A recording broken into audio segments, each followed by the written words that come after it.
আসসালামু আলাইকুম আরহামতুল্লাহি ওবারাকাতুহু। এ পর্বে আমাদের আলোচনা সূরাতুদ দুহা। এটি কুরআনুল কারীমের 93 নং সূরা, দ্বিতীয় পর্ব। আলহামদুলিল্লাহ, সালাতু ওয়াসসালাম আলা রাসূলিল্লাহ ওয়া আলা আলিহি ওয়া সাহবিহি আজমাইন, আম্মা বাদ। আউযু বিল্লাহি মিনাশ শাইতানির রাজীম। বিসমিল্লাহির রহমানির রহিম।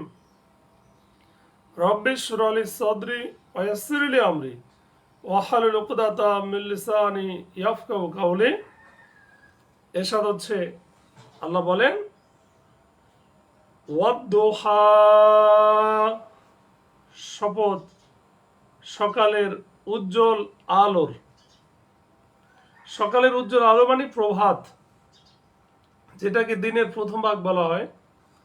এখানে দোহা শব্দের অর্থ হলো পূর্বাহ্ন বা চাষতে রক্ত। ওই সময়কে বলা হয় যখন সকালে সূর্য একটু উঁচুতে ওঠে, কিন্তু এখানে উদ্দেশ্য পূর্ণ দিন। ওয়াল্লাইলি ইযা সাজা, আর শপথ রাতের যখন তা অন্ধকার হয়, অর্থাৎ নিঝুম রাত। সাজা মানে অর্থ হলো নিঝুম হওয়া, অর্থাৎ যখন রাত্রি নিঝুম হয়ে যায় এবং তার অন্ধকার পূর্ণরূপে ছেয়ে যায়, যেহেতু তখনই প্রত্যেক জীব স্থির ও শান্ত হয়ে যায়। মা ওয়াদ্দাআকা রাব্বুকা ওয়া মা ক্বালা, আর আপনার রব আপনাকে পরিত্যাগ করেননি এবং আপনার প্রতি অসন্তুষ্ট হননি, যেমন কাফেররা মনে করেছে। এখানে একটা ঘটনা আছে, আমরা সামনে পাবো ইনশাআল্লাহ। ওয়ালাল আখিরাতু খায়রুল লাকা মিনাল উলা, আর অবশ্যই আপনার জন্য পরবর্তী সময় পূর্ববর্তী সময়ের চেয়ে উত্তম। এখন এখানে একটা বিষয় হাদিসে আসছে যে হযরত আব্দুল্লাহ ইবনে মাসউদ রাদিয়াল্লাহু তাআলা আনহু বলেন যে আল্লাহ রাসূল সাল্লাল্লাহু আলাইহি সাল্লাম একটি চাটাইতে শোয়ার কারণে তার পার্শ্বদেশে দাগ পড়ে গেল। আমি বললাম, ইয়া রাসূলুল্লাহ, আমার পিতামাতা আপনার জন্য উৎসর্গ হোক, আমাদেরকে অনুমতি দিলে আমরা আপনার জন্য কিছু তৈরি করে দিতাম যা আপনাকে এরূপ কষ্ট দেয়া থেকে হেফাজত করত। তখন আল্লাহ রাসূল সাল্লাল্লাহু আলাইহি সাল্লাম বললেন, আমার আর এই দুনিয়ার ব্যাপারটি কি? আমিও দুনিয়ার উদাহরণ তো এমন, যেমন কোনো সাওয়ারি কোনো গাছের নিচে বিশ্রামের জন্য আশ্রয় নিল, তারপর সেটা ছেড়ে চলে গেল। আল্লাহু আকবার। তো তার মানে হচ্ছে, আয়াতের অর্থ দাঁড়ালো যে আপনার প্রতি আল্লাহর নিয়ামত দিন দিন বেড়েই যাবে এবং প্রত্যেক প্রথম অবস্থা থেকে পরবর্তী অবস্থা উত্তম ও শ্রেষ্ঠ হবে। এতে জ্ঞান, গরিমা ও আল্লাহর নৈকট্যে উন্নতি লাভ সহ জীবিকা এবং পার্থিব প্রভাব প্রতিপত্তি ইত্যাদি সব অবস্থায় অন্তর্ভুক্ত। আর আপনার জন্য আখিরাত তো দুনিয়া থেকে অনেক অনেক বেশি উত্তম হবে। আল্লাহ বলেন, ওয়ালাসাউফা ইউতিকা রাব্বুকা ফাতারদা, আর অচিরেই আপনার রব আপনাকে দান করবেন, ফলে আপনি সন্তুষ্ট হয়ে যাবেন। তো এর দ্বারা দুনিয়ার বিজয় এবং আখিরাতের সওয়াব বোঝানো হয়েছে।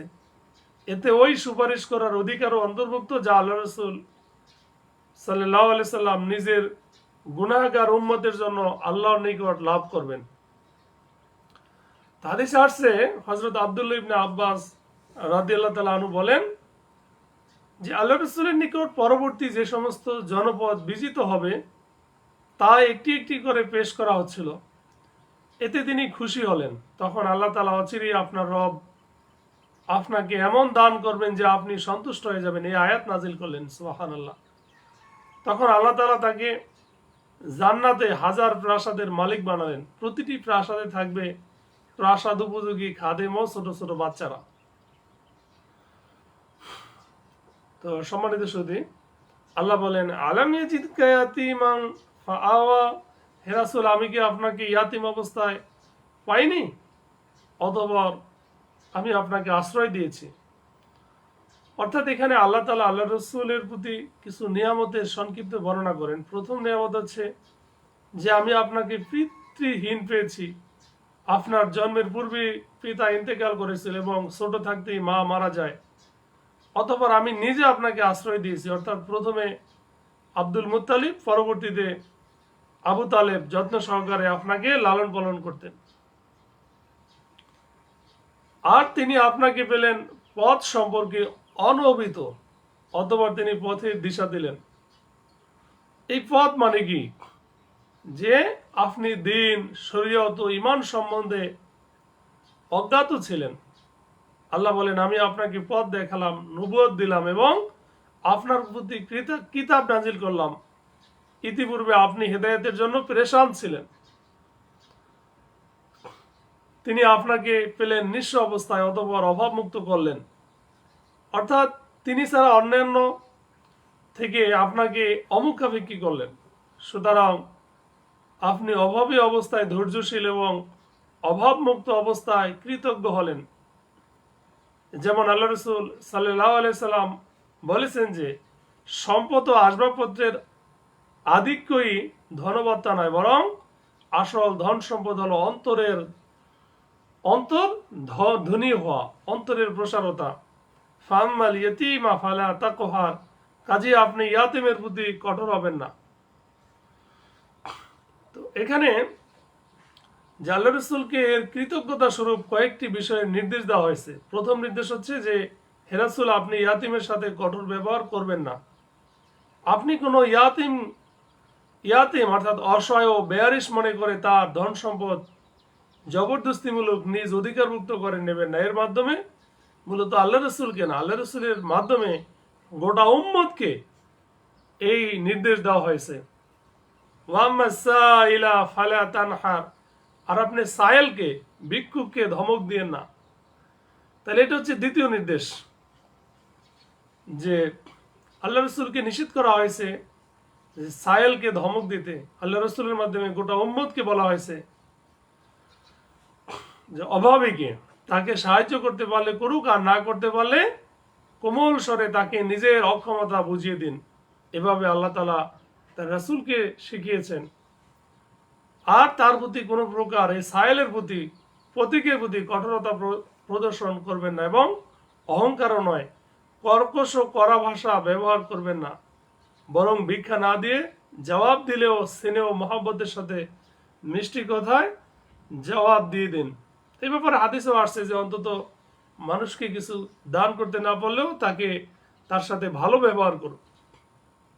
ওয়াম্মা বিনিআমাতি রাব্বিকা ফাহাদ্দিস, আর আপনি আপনার রবের প্রতি অনুগ্রহ বর্ণনা করুন। এটা হচ্ছে তৃতীয় নির্দেশ, যে মানুষের সামনে আল্লাহর নিয়ামত বর্ণনা করুন, স্মরণ করুন। তো এই নিয়ামত দুনিয়ার হতে পারে আর পরকালেরও হতে পারে।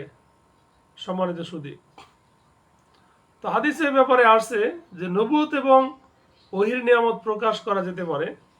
এছাড়া একজন অন্যজনের প্রতি যে অনুগ্রহ করে তার শুকর আদায় করাও আল্লাহর কৃতজ্ঞতা প্রকাশের এক পন্থা। হাদিসে আসছে যে ব্যক্তি অপরের অনুগ্রহের শুকরিয়া আদায় করে না, সে আল্লাহ তাআলার শুকরিয়া আদায় করে না।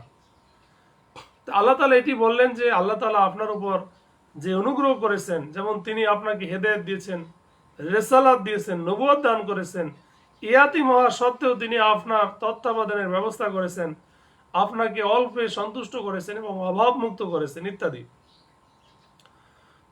তো এজন্য আপনি কি করেন? আল্লাহ তাআলার শুকরিয়া আদায় করেন।